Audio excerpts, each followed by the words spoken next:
All right, so Uttar Pradesh, this heart of India thing, I gotta say I don't get it, at least not yet. Yeah, it's interesting, isn't it? Everything I've seen about it is all over the place. Yeah. Like we've got this podcast episode we're looking at for this deep dive, and they're talking about the Taj Mahal and ancient cities, and then suddenly, boom, tech hub. Yeah. Help me out here. What's the deal? Well, the population is the first thing that kind of blows your mind. Like 240 million people.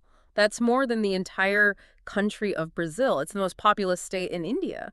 So, I mean, just managing that, all the infrastructure and resources and everything, that's got to be its own unique challenge. 240 million. Okay, yeah, that's a lot of people. And Right. geographically, it really is right in the middle of India. The map shows it borders like 9 other states, plus Nepal. Right. So, okay, heart of India, geographically at least, I'm starting to see it. But this podcast episode talks about how historically important this area is too, right? Oh, absolutely. I mean, we're talking thousands of years at the center of Indian history, like dynasties. Even if you don't know a ton about Indian history, you've probably heard these names. The Mauryas, the Guptas, the Mughals, they all had major influence here. Right, right. And it's not just, in the history books. You can see this legacy everywhere. It's in the architecture, the cities. A good example is Agra. Everybody knows the Taj Mahal. It's a UNESCO World Heritage Site. Yeah. But, it's more than just a tourist attraction. Yeah, I mean, it's one of those images, right? Everybody's seen it. So what makes it so powerful then? Beyond just, being a beautiful building. It's kind of this monument to love and loss. The Emperor Shah Jahan, back in the 17th century, he built it for his wife Mumtaz Mahal, who died. And the craftsmanship, the white marble, the whole story behind it, it really captures the imagination, But the Taj Mahal is just one piece of Uttar Pradesh. You've also got Varanasi, one of the oldest continuously inhabited cities in the world. I mean, think about that. How much history has happened there. And the fact that it's on the Ganges River makes it really significant for Hindus. So the Ganges isn't just a river. It's almost like a character in this whole story. Exactly. For Hindus, it's a sacred river. Okay, And Varanasi is like this major pilgrimage site. But the Ganges also, it plays a vital role in agriculture, which is still a huge part of Uttar Pradesh's economy today. They're like a leading producer of all kinds of stuff. Sugarcane, wheat, mangoes. Wow. A lot of the food that we eat, relies on what's coming out of this region. Yeah, that's a good point. I mean, we have this image in our heads, right? Ancient history, spirituality.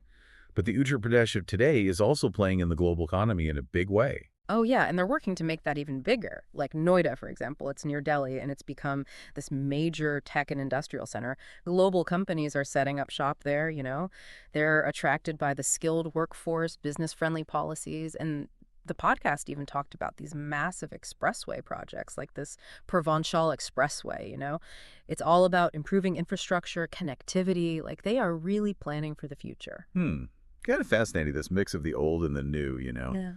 But what about everyday life? What about the culture, the food? What really stuck out to you? Well, the food is incredible. Every region seems to have its own specialty. Like in Lucknow, there's tunde kababi. These are like melt-in-your-mouth kebabs that they say were created for a toothless Nawab. I mean, how cool is that? Wow. And then Agra, you've got petha, which is this translucent candy kind of thing made from ash gourd. And then Varanasi, you can't miss the bedmi puri. It's deep-fried bread served with this spicy potato curry. Okay, stop. You're making me hungry. But food's not the only thing that's unique about Uttar Pradesh's culture. The podcast mentioned Kathak dance and Ram Leela performances. What are those like? Okay, so Kathak is a classical dance form. It's known for like intricate footwork, in expressive storytelling. It's very elegant movements, bells on the ankles, and they tell stories through gestures and stuff. Wow. And Ram Leela is a traditional performance where they like enact scenes from the Ramayana, which is this Hindu epic. It's a whole spectacle, often with elaborate costumes and sets and everything. And they do it during festivals like Dussehra. So we've got this vibrant culture, a booming economy, and a government that seems to be, really pushing for modernization.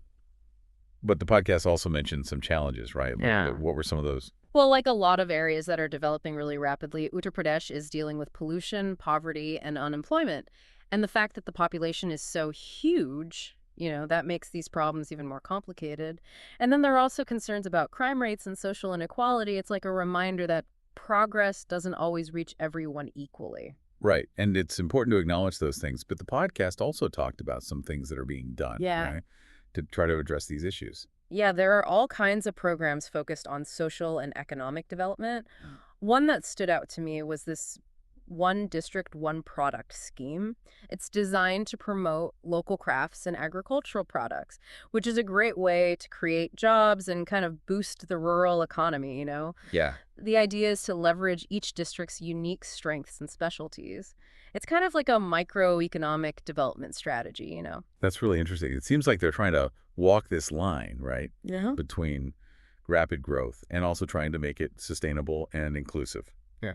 Okay, so we've covered a lot about Uttar Pradesh, but I always like to ask, why should someone listening to this, maybe someone who lives on a different continent, why should they care about what's happening over there? Well, in a globalized world, we're all interconnected. The decisions that are being made in Uttar Pradesh, the direction they choose, it's going to have ripple effects. The goods they produce, the technology they develop, the challenges they overcome, it all impacts the global community in some way. So even understanding Uttar Pradesh on like a surface level helps us understand the larger forces that are shaping our world. That's a really great point. It's easy to forget that, we're all part of this web, this intricate web of interconnected systems. Well, this has been really eye-opening, this whole deep dive.